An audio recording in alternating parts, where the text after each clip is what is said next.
September 28th. Down to Victoria in one day, having no desire to renew and amplify my acquaintance with the mission station at Buana. It poured torrentially all the day through. The old chief at Buana was very nice today when we were coming through his territory. He came out to meet us with some of his wives. Both men and women came along. With these, Bawakwiri are tattooed and also painted on the body, face, and arms, but as far as I've seen, not on the legs.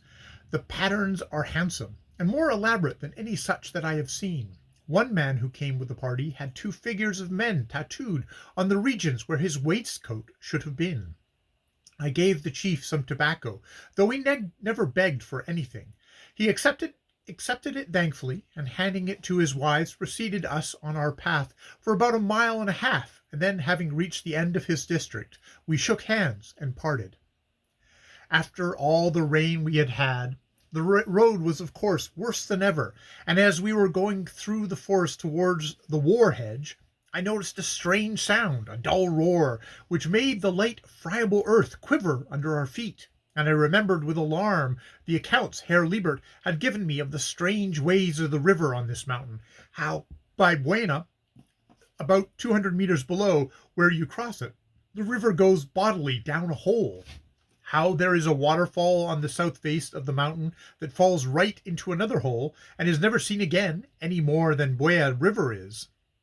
How there are certain places underground rivers which, though never can be seen, can be heard roaring and felt in the quivering earth underfoot in the wet season, and so on.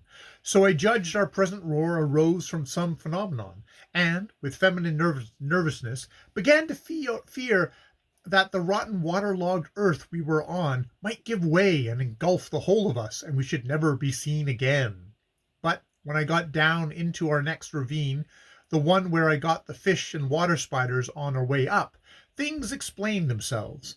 The bed of this ravine was occupied by a raging torrent of great beauty, but alarming appearance to a person desirous of getting across to the other side of it. On our right was a waterfall of tons of water, 30 feet high or so.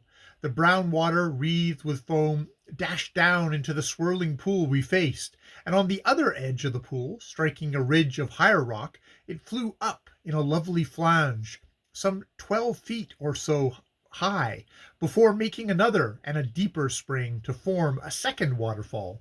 My men shouted to me above the roar that it was, quote, a bad place, unquote. They never give me half the credit I deserve for seeing danger, and they said, "Water all go for hole down there. We fit to go to suppose we fall." "Don't fall," I yelled, which was the only good advice I could think of to give them just then.